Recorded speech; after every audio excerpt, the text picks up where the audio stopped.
First principle. People face trade-off. There ain't no such thing as a free lunch. To get something that we like, we usually have to give up something else that we also like. Guns versus butter. The more a society spends on national defense to protect its shores from foreign aggressors, the less it can spend on consumer goods to raise the standard of living at home, so it has to choose whether guns or butter for social welfare. Efficiency versus equity. Efficiency means that society is getting the maximum benefits from its scarce resources. For example, producing at the lowest cost. Equality means that those benefits are distributed uniformly among society's members. Vertical equity is concerned with the relative income and welfare of the whole population.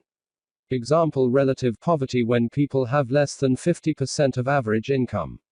Vertical equity is concerned with how equitably resources are distributed and may imply higher tax rates for high-income earners.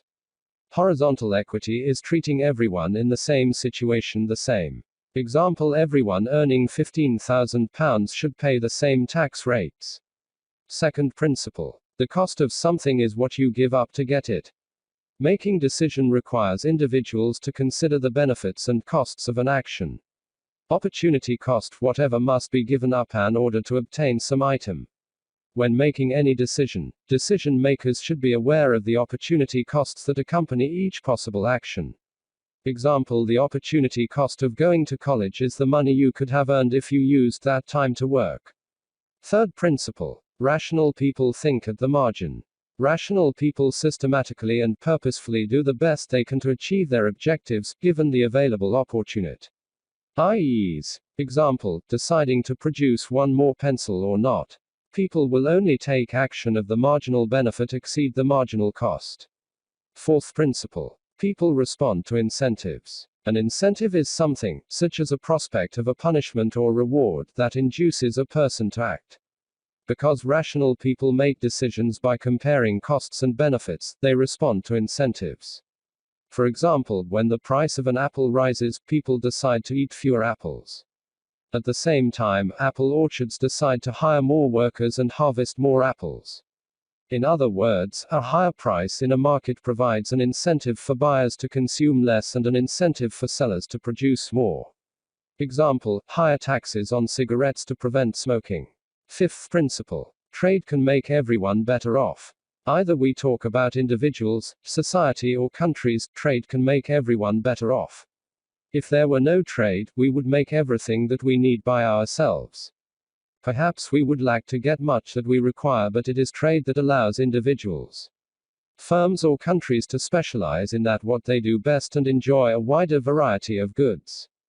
Therefore, trade is the one that can make everyone better off. Trade allows countries to specialize according to the comparative advantages and to enjoy a greater variety of goods and services. Sixth principle. Markets are usually a good way to organize economic activity. Adam Smith made the observation that households and firms interact in markets guided by the invisible hand. They will produce the most surpluses for the economy.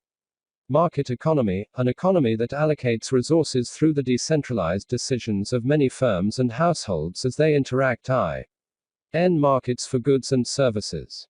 Seventh principle. Governments can sometimes improve economic outcomes.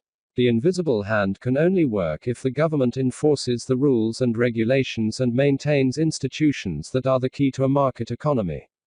Property right, the ability of an individual to own and exercise control over scarce resources. Example: a farmer won't grow food if he expects his crop to be stolen. Example: a restaurant won't serve meal unless it is assured that customers will pay before they leave. Market failure refers to a situation in which a market on its own fails to produce an efficient allocation of resources. Externality: the impact on one person's action on the well-being of a bystander. Example: pollution, an action of a person which can affect the innocent. Market power refers to the ability of a single person, or small group, to unduly influence market prices. Example: if everyone in town needs water but there is only one well, the owner of the well is not subject to the rigorous competition with which the invisible hand normally keeps self-interest in check. Price ceiling is a government-imposed limit on the price charged for a product. It may result in either positive or negative outcome if not well controlled. Eighth principle. The standard of living depends on a country's production. The living standard of a country, its people, primarily depends on its ability to produce goods and services. The more the ability to produce goods and services, the more the people can enjoy required goods and services and maintain high standard of living. Conversely, where there is low productivity, most of the people are compelled to spend a miserly life. To boost living standards, policymakers need to raise productivity by ensuring that workers are well educated, have the tools they need to produce goods and services, and have access to the best available technology. Ninth principle. Prices rise when the government prints too much money. Inflation is an increase in the overall level of prices in the economy. One cause of inflation is the growth in the quantity of money. When the government creates large quantities of money, the value of the money falls. 10th principle. Society faces a short-run trade-off between inflation and unemployment. Although a higher level of prices is, in the long run, the primary effect of increasing the quantity of money, the short-run story is more complex and controversial. Most economists describe the short-run effects of monetary injections as follows. Increasing the amount of money in the economy stimulates the overall level of spending and thus the demand for goods and services. Higher demand may over time cause firms to raise their prices, but in the meantime, it also encourages them to hire more workers and produce a larger quantity of goods and services. More hiring means lower unemployment.